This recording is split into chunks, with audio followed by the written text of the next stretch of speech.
Добро вечер, почитувани гледачи во отвореното студио на телевизија Нова. Ова да ве подсетам ако сте заборавиле на која телевизија сте. Значи вечера ќе дебатираме за нешто што подолго време меѓународно е актуелно, па според тоа има рефлексии кај нас од време на време. Именно пред неколку дена македонската полиција спроведе акцијата Келија 2. Тоа е всушност продолжување на пред една година, би рекол точно во ова време, во август, негде дека беше Келија 1, каде што македонската полиција, македонските припадници на Министерството за внатрешни работи уапсија и трагаат по известен број на наши сограѓани кои што учествувале во Исламска држава, во борбите во Сирија или во Ирак. Сега тоа не знам точно каде, меѓутоа се означени како учесници во една терористичка организација.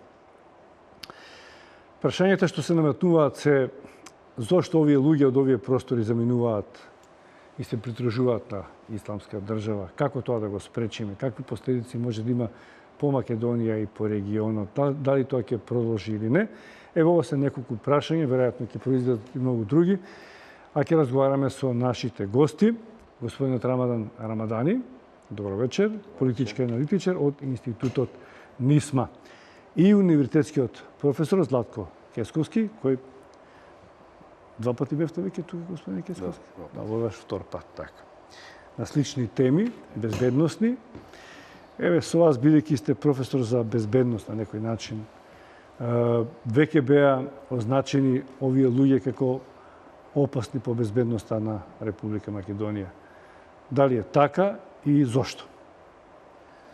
Видите секако дека во било која форма и било кој повратник од воени жаришта, без разлика дали тие ќе ги идентификуваме сега со Исламската држава или не, секој припадник на воени структури или паравоени структури се опасни по безбедноста на граѓаните воопшто, од причини што секако војните действија носат многу трауми кои што се случуваат во тој регион. Во конкретниот случај, земајќи го предвид и задоеноста со една идеологија која што во овој момент во безбедноста на светски рамки е детектирана како безбедност опасна кон општите цивилизации, особено кон западната цивилизација. Така да поствоен конфликт, или после постконфликтен период за припадници на било која војна структура се опасни по општото, да речеме, општата безбедност, имајќи во предвид сите оние трауми кои што се случувале текот на војните действија. А ова е посебен еден феномен кој што секако ја загрозува безбедноста, општата безбедност од аспект на анимирање, регрутирање или евентуално действување во рамките на територијата. Како ви оценувате акциите на полицијата? Келија 2, дали ќе ни требаат уште? Па секако, се разбира од Македонија, видите од Македонија во некој проценки е дека од околу над 150 државјани Република Македонија се инволвирани во борбите во Ирак и во Сирија, како припадници на ИСИС, а во Балканскиот регион над 1700. Така да, кога би го зеле во обзир движењето на луѓето, нели емиграцијата во регион е една огромна бројка. Така да, сигурен сум дека ќе има и 3, и 4, можда и 5. Она што се поставува како прашање е превентивата, односно начинот на действување не само на безбедносните сили, бидејќи видите кога нештото дојде до безбедност, тоа е последната алка од заштитата во државата, без разлика на кој вид на криминалитет се работи. Така да пред се би зборувале тука за некои превентивни мерки околу ангажирање, односно анимирање и регрутирање на други државјани кои што би зеле учество таму, а нормално и ресоциализација, односно работење и со на државата и на вондржавните институции со овие луѓе кои што се повратници од овие жаришта. Господин Рамадани, кои се овие луѓе? Тие се наши сограѓани, значи живеели пред тоа до нас, пред нас, се сретнувале сме седели, може би случајно еден од друг сме седели, сме се гледали, може би соседи биле негде. Кои се овие луѓе и зошто решиле да заминат, да се придружат на една ваква организација како што е Исламска држава, терористичка организација? Да, па има разни причини зашто ова се случило на тие поединци или како дошло до такво заведување, да кажеме, дури и до членство на озлогласени терористички издруженија како што е појавата на ИСИС во последното време и ние не би можеле сите сега тука да ги опфатиме, но една од причините која малку е тука кај нас релативизирана или не се спомнува или па се занемарува е и големата глобална пропаганда која се правеше во овој аспект и која не беше присутна никаде. Значи немаше ништо заедничко, да кажеме, со тлото на Македонија или со луѓето на Македонија или не знам со авторитети на Македонија, но беа луѓето заведувани од глобални мрежи што се испоставува потоа како директно, значи мислите на интернет, на глобално? преку социјални мрежи и така натаму. Посебно тоа стана погодно тло после неколку, да кажам, глобални случувања кои се случија посебно на територија на Сирија, каде што сите знаеме се извршува грозоморни злосторства врз човештвото, имавме употреба на емиско оружје и така натаму и сите тие прикази, филмови и така натаму, сето тоа влијаело врз некој начин на прво на емотивна и когнитивна регрутација, а потоа како што гледаме со некои случаи и директна и физичка регрутација на луѓето кои на некој свој начин мислеле дека помагаат или не знам си терат некои своји правдини.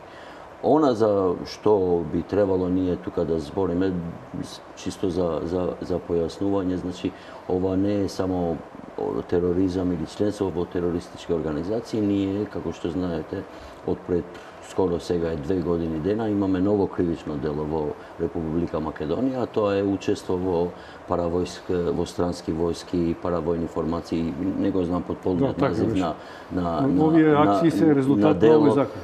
Да, значи толку колку што се има кажано, значи тоа се последици на имплементација на овој закон и тој вреди, значи за сите наши државјани кои би можеле да бидат вмешани во ова.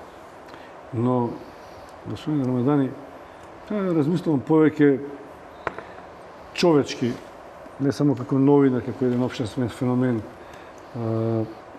Ако тие слушаме дека прогласуваат дека таа војна за тоа што војуваат, ја не знам точно што е сега, Исламска држава, создавање калифат, каде, сегде во светот, само таму каде што се војува, каде се може да направат терористички акции, тие велат дека тоа може брзо да се случи на Балканот, во Македонија, во Албанија, во Босна и Херцеговина, на Косово.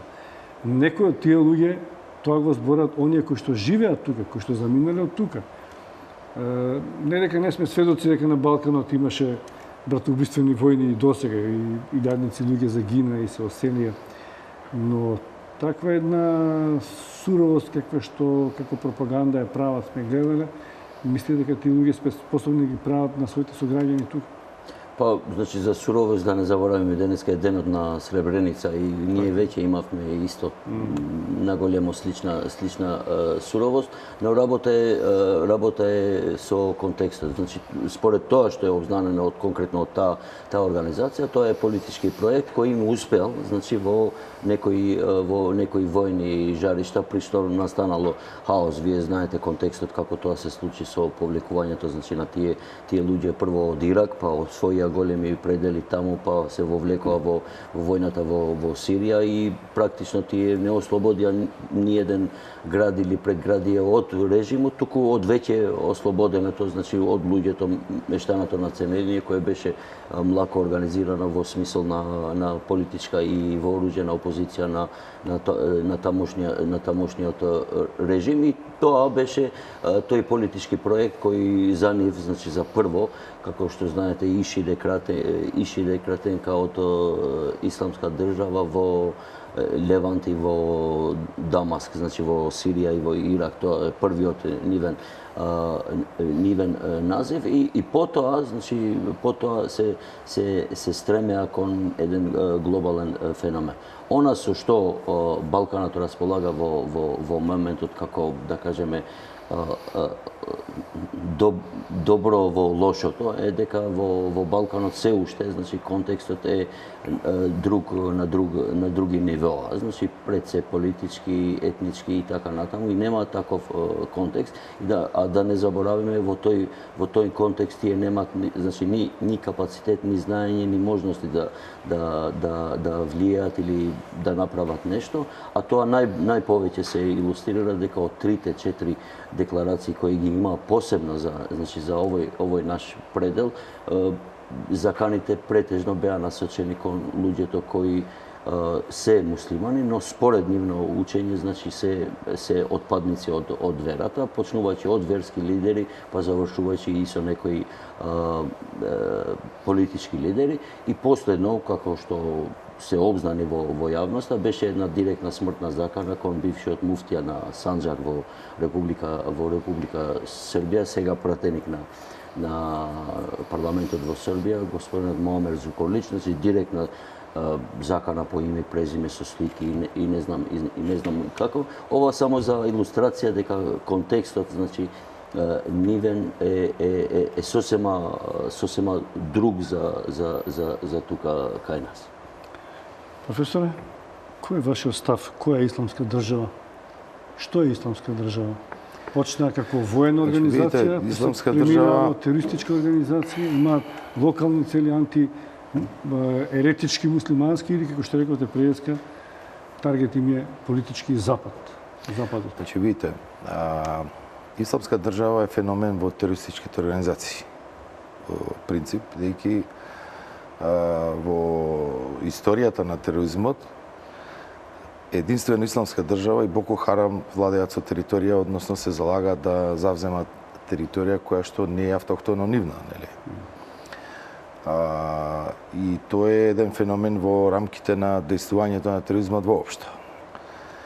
Од друга страна, кој е мотивот? Мотивот е исламски радикализам, односно во принцип и она кој што кај нас се слева на балканскиот простор е вахабизмот како начин на верување, односно оној кој што го радикализира во принцип дел од исламското население, а кое што е во суштина спротивно на, односно останатиот дел од исламот го смета идентично како и сите останати во светот. Значи, оние кои што за нив се исправни се единствено тие самите. Она кое што како феномен ние го викаме феномен, меѓутоа во секој случај е познат во Балканот. Има свој корени од многу одамна, значи скоро од пред Втората светска војна, се движи во една линија и жариштето е во Босна од секојаш и од тој период, меѓутоа и во текот, дори се следа во текот на комунистичкиот период се уште обстојува. И оној систем на владење на исламот како право и промотор во периодот пред распадот на СФРJ и постоа е Али Изетбеговиќ, значи дел од таа една структура која што во еден период се смета за утопија, да речеме, како некој систем на функционирање. Меѓутоа, после почетокот на војните во Босна и Херцеговина, тој начин на размислување, на функционирање, па дури регрутирање на одредени структури од Авганистан, односно од Саудиска Арабија, се влеваат во борбите во Босна и Херцеговина и тие остануваат во рамките на територијата на Босна и Херцеговина. Во овој момент, дури на европски рамки, Босна и Херцеговина се смета како една од териториите кои што се најрадикално опасни во рамките на Европа, кои што имаат чисти територии на вакви верувања, вахабистички верувања и групи, кои што се спротиставуваат на редовниот исламски ред, односно на, да речем, исламската верска заедница на Босна и Херцеговина, исто така преку Босна, таа се слева во Санџачкиот регион, во Црна Гора, Северна Албанија и Македонија. И тоа е еден регион кај што овој начин на верување самиот по себе не е радикален, меѓутоа се радикализира со начинот на проповедање, односно на задојување на делот од припадниците на ова движење. Така да во Македонија ние според некои анализи и на безбедносни структури се движи бројката меѓу 3 и 6.000 припадници на ова. На што? На вахабизмот.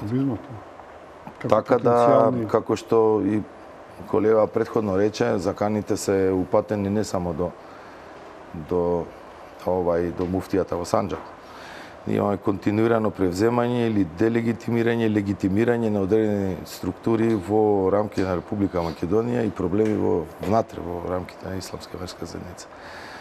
Така да ова кое што во овој момент ние го нарекуваме феномен е едно движење кое што полека зазема свој замав, а кое што успешно регрутира и задојува дел од структура на млади луѓе, особено на млади луѓе, кои што се пронаоѓаат себе си во некое вакво верување. Ако ние ги увидиме ставовите, да речеме, на последната изјава на еден припадник од исламската држава во Сирија, по потекло босанец, кој што обраќа на српско-хрватски јазик, кон неговите мештани, изјавата на неговата мајка е дека ако роди уште 100 сина, таа ќе ги испрати на исти начин, на исто место да се бори за џихад. Значи, ние немаме и историјата негова како личност е припадник на вахабистичко движење, односно средно училиште, редовното средно училиште го напуштил и се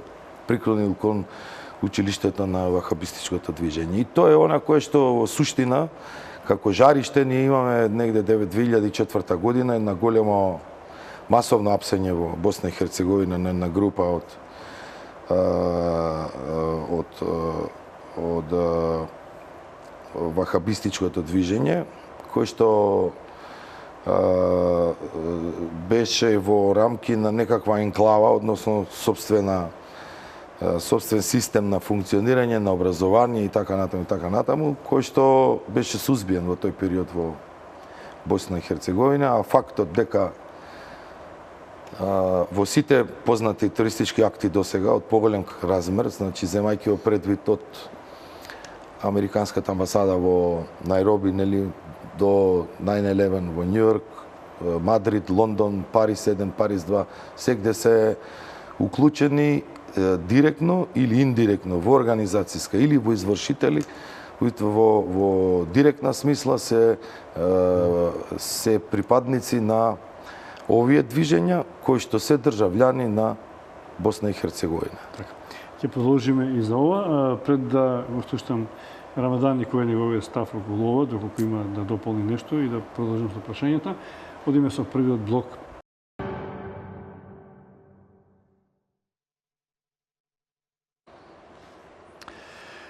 Отворено студио телевизија Нова. Разговараме со Златко Кесковски, Рамадан Рамадани за феноменот Исламска држава, акциите на македонската полиција Келија 1, Келија 2 и генерално кои се овие луѓе и зошто тоа се случува, што се случува. Господин Рамадани, не го познаваме многу исламот, барем јас, не многу, предпоставувам вие малце повеќе. Дали овие луѓе што заминуваат таму, па дури оние што се на местото на злостро, да го речеме, во Исламска држава, на базичната територија каде што действуваат, ако смета дека единствено тие најдобро го прокламираат исламот. Кои се тие луѓе? Тие се навистина образувани по Куранот, по сите тертипи и како овие луѓе што заминуваат мислат дека сега ќе го спознаат вистинскиот ислам, за да имаат храброст да кажат сите други се еретици. И самите муслимани, но и христијаните. Да.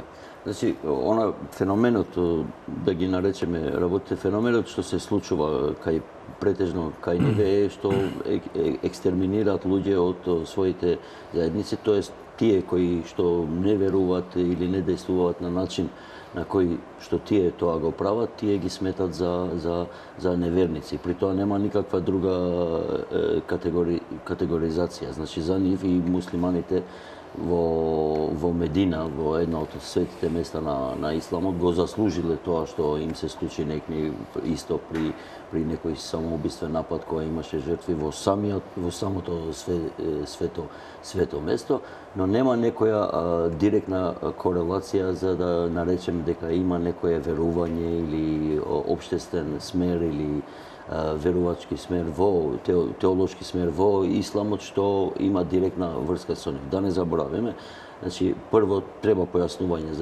за гледачите. Едно од најгневните конфликти кои што ги имат во тие територии е со една друга вооружена група, тоа се вика Ал-Нусра и е огранот на Ал-Каеда, чувената Ал-Каеда, и нивниот прво препирање е со нив. Значи, што нема некоја корелација сега да кажеме дека дали исто веруваат или не веруваат. И втората работа е дека терминот кој што знае да се употреби во јавноста, вахабизам е преузок во историски смисол за да може да опфати сето тоа што би можеле ние да го наведеме како корелација помеѓу некое верување или некое действување што само по себе е ризично зашто носи цел проблем на стигматизација, изолација и така натаму, што подоцна се јавува како контраефект во цела ова борба против вооружениот екстремизам, како што се нарекува сега во светот, или насилниот екстремизам. Веабизмот е смер, значи од еден реформатор во Саудиска Арабија, и тој завршил со некаков политички здружен теолошко-политички проект во кој се родил Саудиска Арабија, и тој во историски смисол е завршен и не може да опфати, значи како смер сега за да ги наречеме, затоа треба друга терминологија која попрецизно ќе наведе она што прават тие луѓе тамо, а тоа е основна карактеристика, значи и внатре во исламскиот теолошки корпус на ниве е дека се прават, посегнуваат по прогласување на неверство, тоест екзаминираат луѓе од своји редови, ги сметат како отпадници во тој смисол, и тука е нивниот теоретски екстремизам од кој после лесно произлегуваат сите други дејанија кои ги прават. Вахабистите се дел од сунитите или од шиитски? Не, вахабистите значи се дел од ортодоксната заедница, тоест сунитите. Сунит значи ортодоксна заедница, преведено значи по термини, тоа би било како кај христијаните, православните и другите. И ова е таа мнозинската заедница, и вахабизмот како историски реформаторски процес бил во смисла на оживување на сунизмот, значи сунизмот од некои влијанија која станал оптеретен со некои други влијанија, незнаење, фолклор, традиција и така натаму. Тој човекот кој бил верски водач во Саудиска Арабија во 18 и 19 век, и кој се викал Мохамед Абдул Вахаб, го почнал тој процесот на реформирање. Покасно потоа се здружил со некои од првите саудиски кралеви, тоест со водачот основачот на првата династија саудитска, Ал Сауд, и здружено го направиле тој проект кој што се е денешна Саудиска Арабија после 2-3 обиди и така натаму. Господин Рамадан, уште едно прашање. Може би малку ќе ми се разјасни. ве сваќам што сакате да кажете, дека тие се декларираат дека зад нив стои некое исламистичко учење, меѓутоа најверојатно не постои такво нешто, бидејќи немаат цврсти основи дека тие проповедаат нешто што е различно од исламот. Да, и плюс, значи, нивната константна борба е токму тоа, значи за легитимизација внатре во муслиманскиот корпус. Затоа наведов, значи, и контекстот на почетокот кога зборував, значи контекстот врз кој действувале, местото во кое действувале и сето тоа нив им служело за легитимизација на нешто што во суштина е политички проект. Значи тоа се вика држава и тие тоа стремеле да го легитимираат прво кај муслиманите. И овие затоа се многу важни, значи дури поважно можеби од вооружените напади кон нив е поважно делегитимизацијата која цело време им се случувала ниво од муслимански научници од цел свет. И тој процес, значи не се видело од другиот свет, да кажеме, од немуслиманите, но тоа течело паралелно. Значи од првите грозоти кои тие ги направија во името на исламот, а што беа тотално спротивни, значи на првите изворни текстови на исламот. Господин Рамазани, луѓето што заминуваат таму, еве од Македонија, ние генерално на Балканот муслиманите се сунити, генерално доминантно. Не се сите вахабисти кои што отишле таму. Најдеш го менуваат својот бекграунд религиски, се приврзуваат за нив. Дури од други земји кои што заминуваат таму. Да, нема некоја корелација помеѓу верувањето и идењето таму. Значи идењето таму е друг процес на заведување и регрутирање. Тоа велам. Значи нема врска со верувањето. Има ли друга социолошка позадина? Може и да е бизнис, може и да е незадоволство од безработица, може и да е... Ние сега имаме несреќа во случај што значи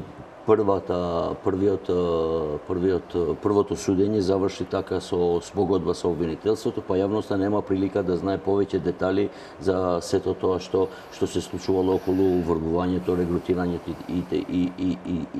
и така натаму, за да можеме да дознаеме што све има таму. Значи таму некогаш, како е во светот и во разни сведоштва, ние немаме и такви сведоштва, значи по Босна, по Турција имаме повратници кои всушност се вратиле од пат, значи како да кажам, имале намера за да пристапат кон таму, но дознавајќи за какво што се работи, се вратиле од пат и одлучиле да прозборат. И последен случај има такво во Косово, значи човек е осуден на некоја година затвор заради ова делото, значи учествува во паравојски, но тој во јавноста обзнанува и токму нивните злосторства ги кажува и така натаму. Значи не можеме да сведеме све по има таму како што беше некој случај во Босна, имаме медицински случаи, имаме случаи на авантуристи, имаме случаи на трговци на оружје, значи луѓе кои што не знам по некаква криминална, не знам каква група си купиле оружје и оружјето иде со луѓе кои ќе обучуваат со тоа оружје и така натаму. Имаме разни случаеви. Она што кај нас се случи исто малку е третирана во јавноста е и ефектот од живењето во Запад, во некои однароднувачки средини.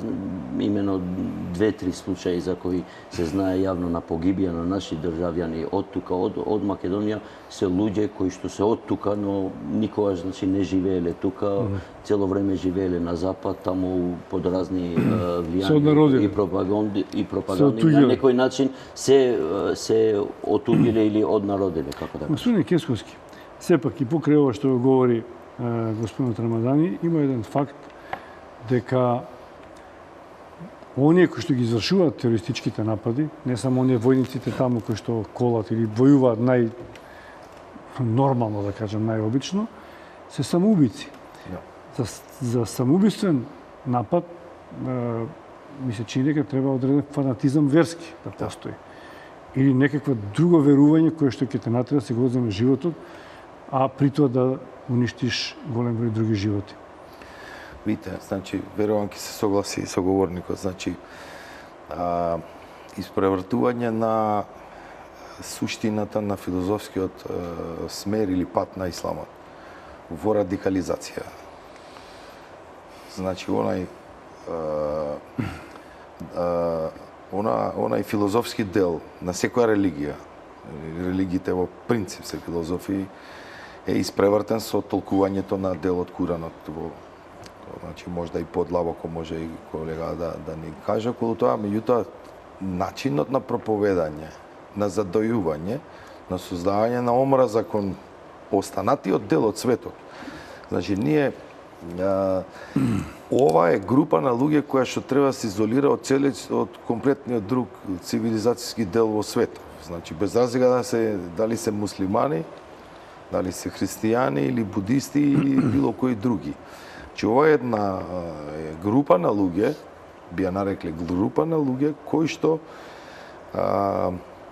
сите останати, освен нивниот начин на верување, се непријатели. Без разлика што она спроти него е можда муслиман.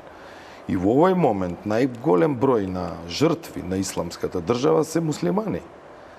Значи, ние имаме радикални действија во западниот свет. Имаме во Франција, имаме и во Америка и така натаму, меѓутоа бројката е многу мала. Вие во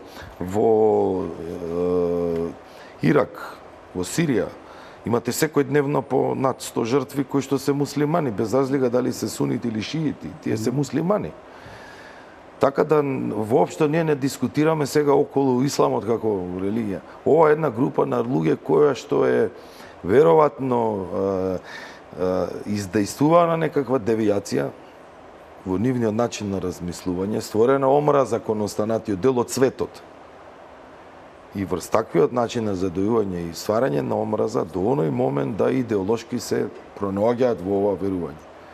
Она што е интересно и феномен е исто така е начинот на действување во останатиот дел од западниот свет, каде дел од структурите кои што извршуваат терористички напади дури и не се во директна комуникација со ИСИС, со исламската држава. Значи, се поистоветуваат на идеолошка основа со нив и земаат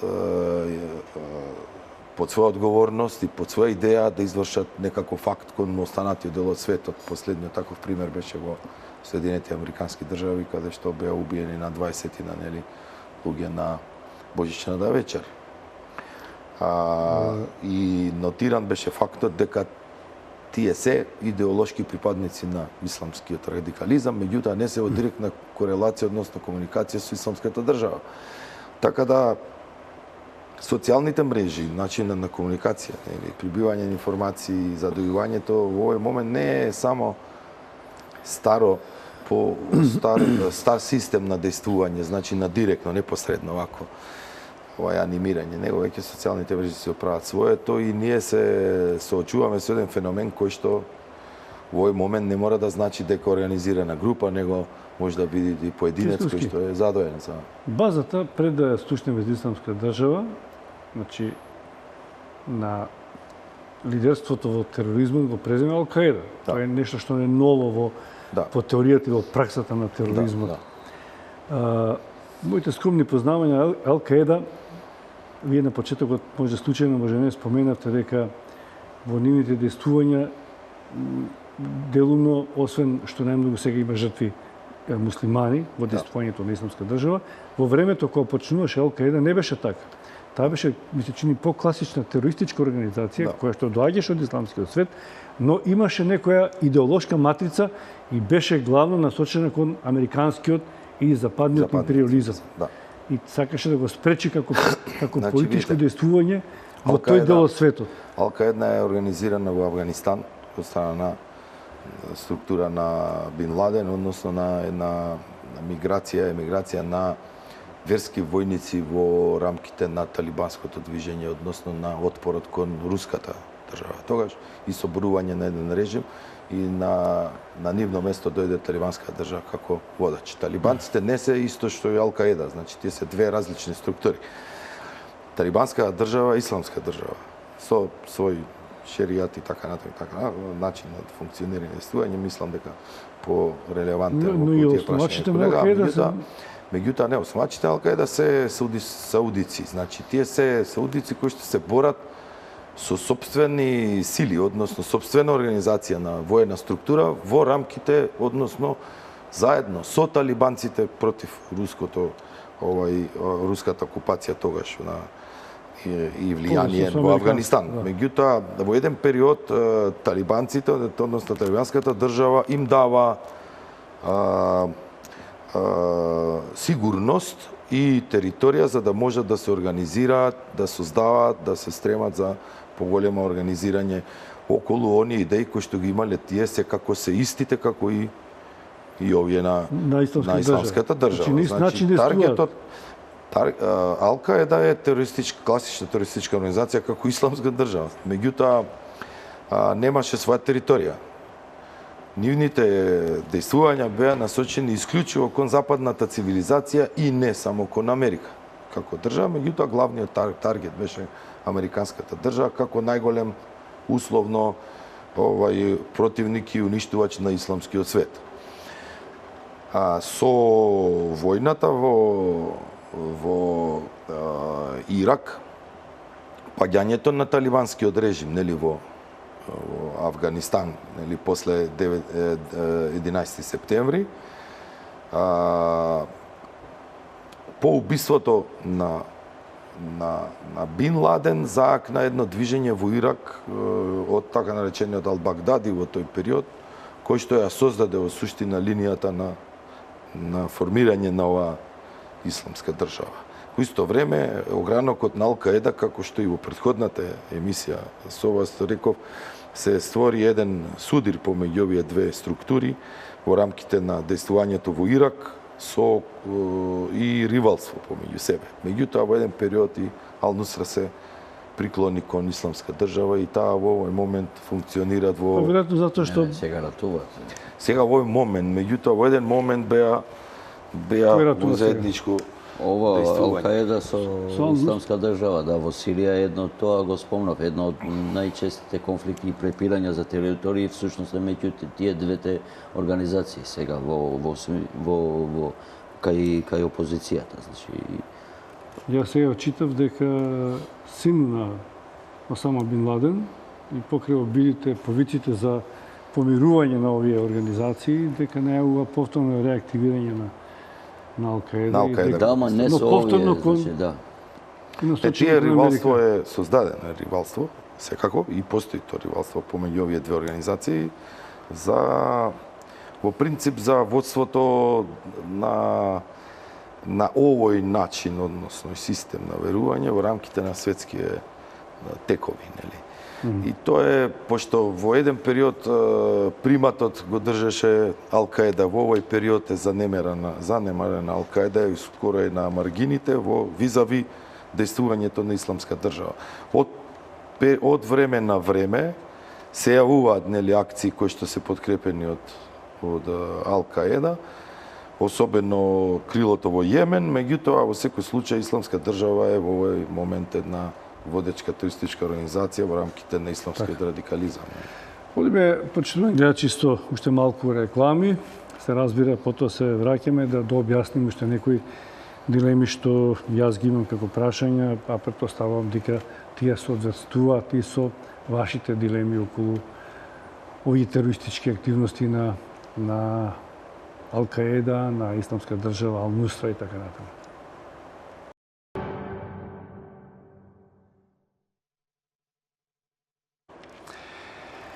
Добро, отворено студио телевизија Нова. Продолжуваме со Рамадан Рамадани и Златко Кесковски. Господин Рамадани, историјата покажува дека неголемото крвопролевање најмногу се вршело во рамките на едно религиско учење.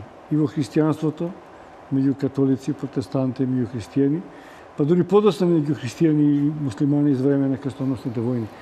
Сега иде паралелно ова, но повторно најмногу во рамките на исламот се случуваат овие крвопролевања, а се шират и кон останатите.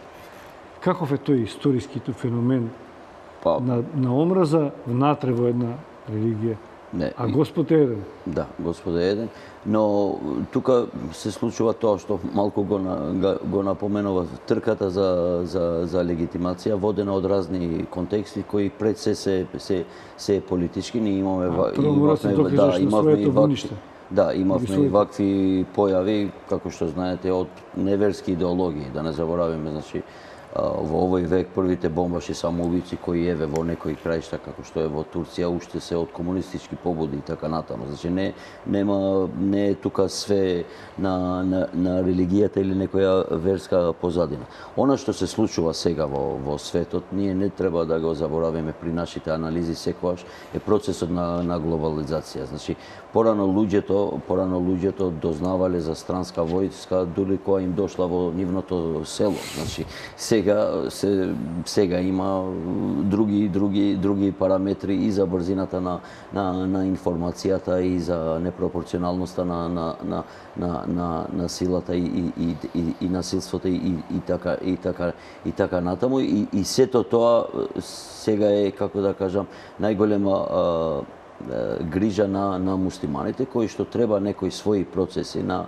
легитимирање да ги прават, дури се слаби, значи луѓе кои што војуваат, ние да не заборавиме, значи главните сунитски места, држави и така натаму се во несредени места во тој аспект. Исто така и шиитските, тој базата на шиизмот не е, значи по светоста не е Иран, кој што е на некој начин шиитска држава, токму во Ирак, кај што од нив потекнувале во светото место за нив и за нивната епистемологија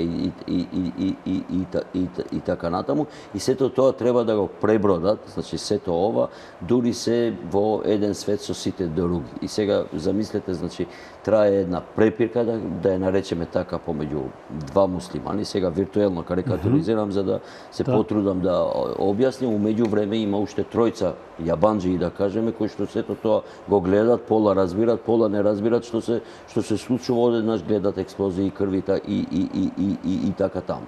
И така натаму. И ова се случува. Замислете ние да имавме овие телевизии или ова брзина на информации, која не знам биле верските војни во Швајцарија, од што пола од нив избегале во Америка, не знам, па потоа граѓанската војна во Америка, па судирите помеѓу православните и католиците или крстоносните војни кои што нели и православците исто пателе и богомилите и православците исто пателе од таква некоја идеологија која била под државно спонзорирана од Ватиканите и другите кралства и така натаму. Сега тоа се случува на муслиманите и мислам дека она што можеби најмалку се прати е сето тоа се прави на некој начин во теоретски смисол.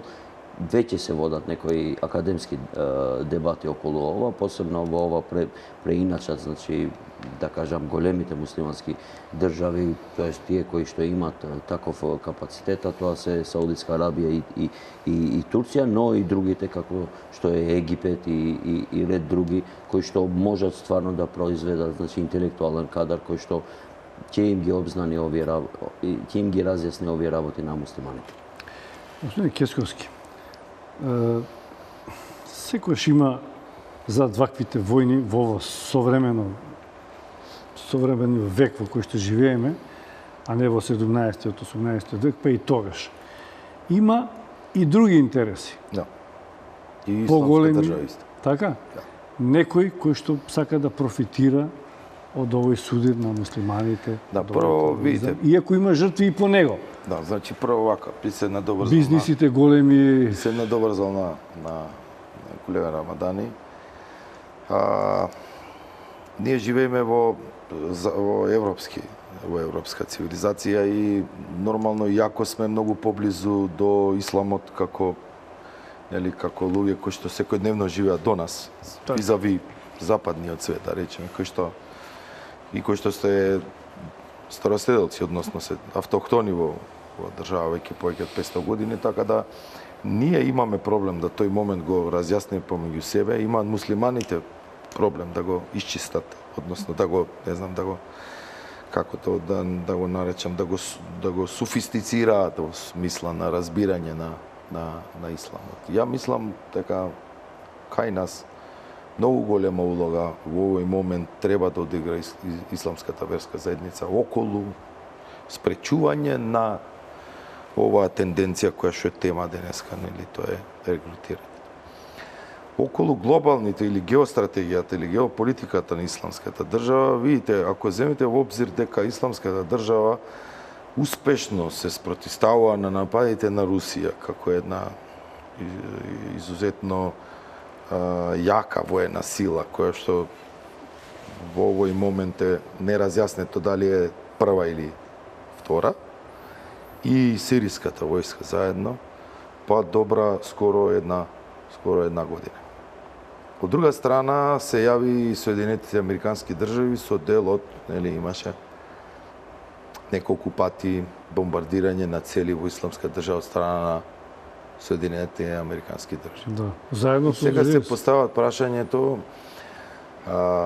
дали исламската држава, која што брои негде околу меѓу 30 и 60 илјади војници, е толку многу јака и спремна да се спротивстави на двете најголеми воени сили во и техничко-технолошки, воен. во секаков смисла.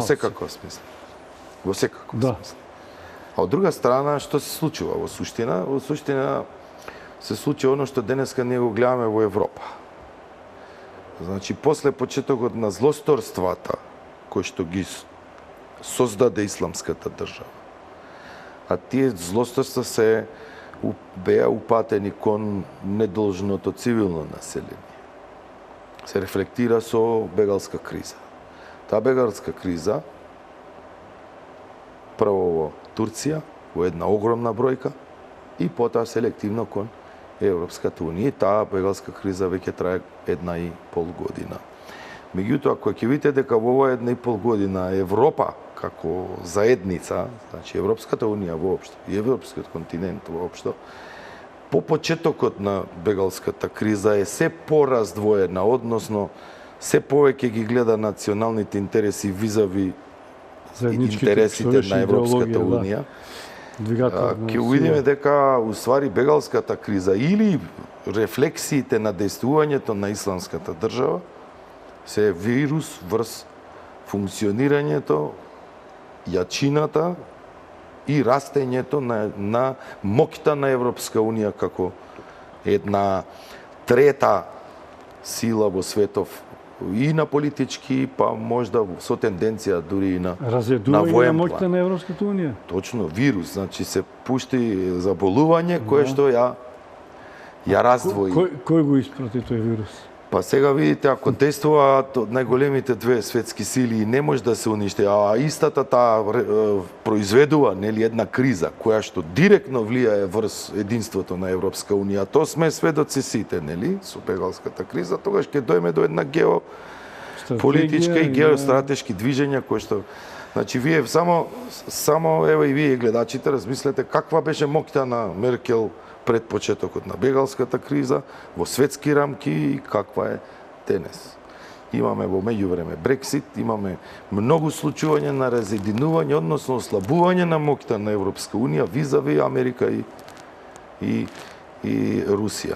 Дејќи Европската унија самата по себе како структура покрај политичкиот, нели, дел почна и да создадат структура, односно да зачетоци на создавање на Европска армија, која што требаше во изминатиот период да се создаде, односно да се стаат темелите на таа Европска армија, а од друга страна имаме заедничка безбедносна, односно монетарна и заедничка надворешна политика.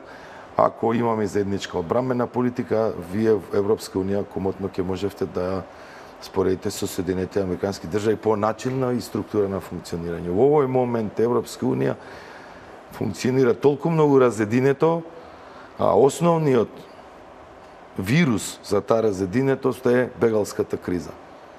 Во истиот момент ќе дојме до една анализа и до еден заклучок кој што очигледно исламската држава не е толку многу голем феномен за да не може светските движења и текови воени сили земајќи ги во обзир Да се дејствувањето на справат, Америка, Русија, па дури и Турција и сите оние останали се справат со една армија која што е околу 50, 60, 70 илјади Рамазани, припадници. верувате ли вие дека зад, ако не го иницирале, го злоупотребуваат ова нетрпение исламскиот свет, некои големи моќници, големи сили за своји интереси, да не говориме за економски, за нафта или за некои други цели кои што ние па и не ги разбираме можеби.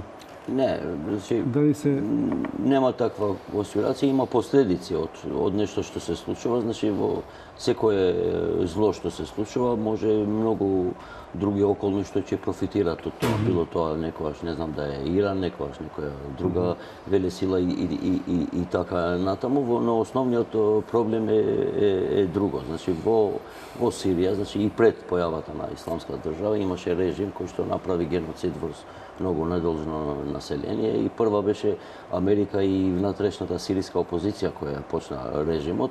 Русија влезе дури во залезот на таа војна, значи која веќе беше паднат. Во светот во меѓувреме се случи и анексија на Крим, што е дополнителен глобален проблем и што трајно ги дестабилизираше односите во светот и што многу скоро ќе има своји персекутии, како што дознавме завчера, значи од самитот на НАТО. Но сето ова е подложно на анализа за последиците, а последиците се тие. Ние во меѓувреме се соочуваме со проблеми кои што треба да ги решиме. Како што реков, прво во теоретски ниво, академски ниво и на крајот и на безбедносен ниво. Јас во ова пригода ќе цитирам една од нобелистските муслимани, значи Ширин Абади, која некни беше на една конференција во Косово на меѓурелигиски совет, кој што рече не можете да им фрлате бомби на терористите, така нема да ги завршите, фрлате им книги во тој смисол, значи да укаже на тоа дека всушност тоа е препирката на делегитимизација. Одиме со последниот блок реклами, а потоа ја завршувам емисијата со уште неколку одговори од моите гости.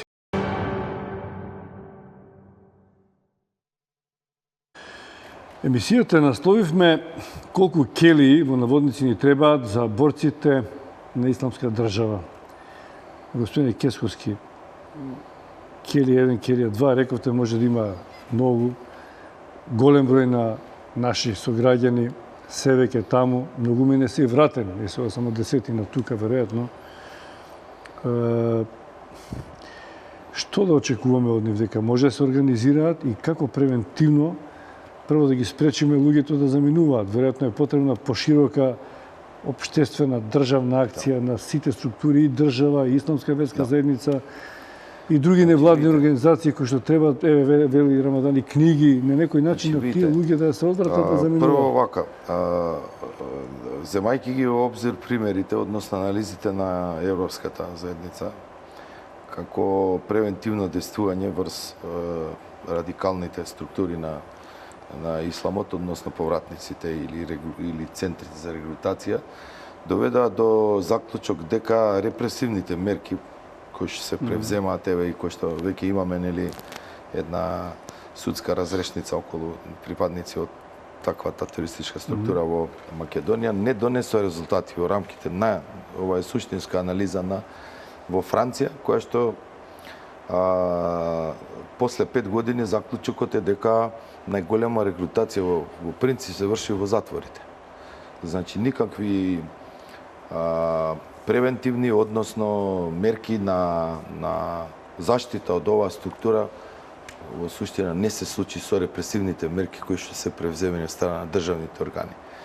Она кое што во принцип треба да се случи, тоа е еден социолошки проблем кој што треба државата, државните органи заедно со верските заедници, односно конкретно со исламската верска заедница, не би ја издвоил тука и видите, религиите има своја радикализација без разлика на името на религијата, дали таа е исламска или е христијанска, дали е православна и така натаму, и тоа е акција и реакција, значи на од страв може да се јави и останата од контра.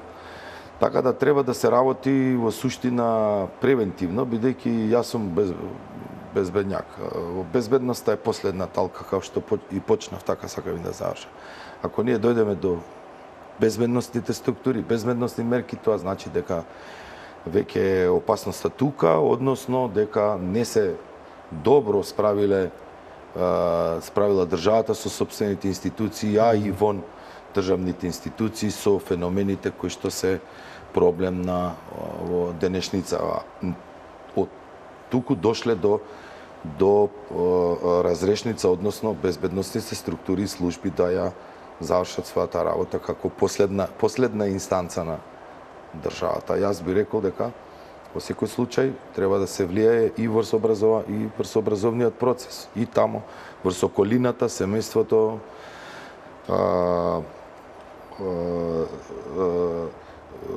исламските заедници, односно верските заедници во секој случај.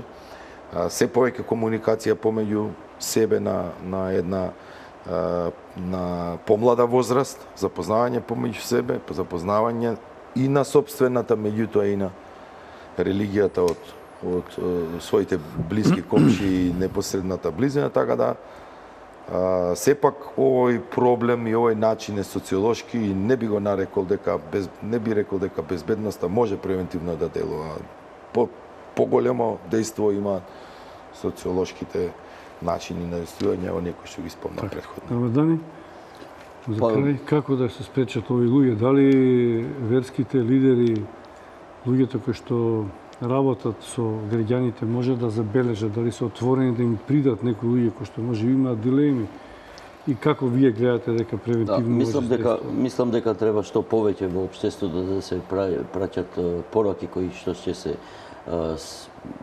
се спротивстават на силниот екстремизам, и тоа е суштината и првата од мерките за терапија при овој процес. Но затоа што целиот процес е комплексен, значи во некој случај, како што наведов, имаме и медицински случаи и така и ред други работи, да не кажеме дека е поврзано и со образование и со општествено делување и така натаму. Не мислам дека верските заедници до крај би можеле да се справат со тоа заради недостигот на експертиза и така натаму, а одговорот мислам дека е посоодветен токму и за нашите прилики е во невладините организации кои треба да се бодрат да работат за ова тема и да ја третират исто ова тема како што и третират разни други теми. Дали со испраќање на друштвени пораки, дали со обезбедување на форуми и дебати и така натаму. Има вакви проекти, значи кои веќе се спроведуваат, на пример, еве денеска можеби зашто беше денот на Сребреница, многу ја спомнавме, Босна, кои што се прават, значи дебати со средношколци, со универзитетски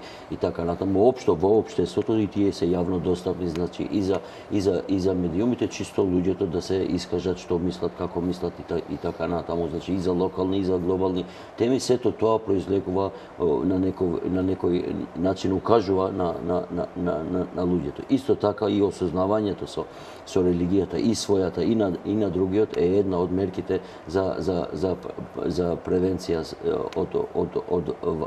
од ваков вид. Благодарам. Рамадан Рамадани, Златко Кесковски, да учествувате во отвореното студио на телевизија Нова. Нешто одговоривме, нешто ќе остане проблем кој што ќе треба и другите институции, владини или невладини, да го решават пред или потоа, се развија. Почитувани гледачи, ви благодарам за вниманието.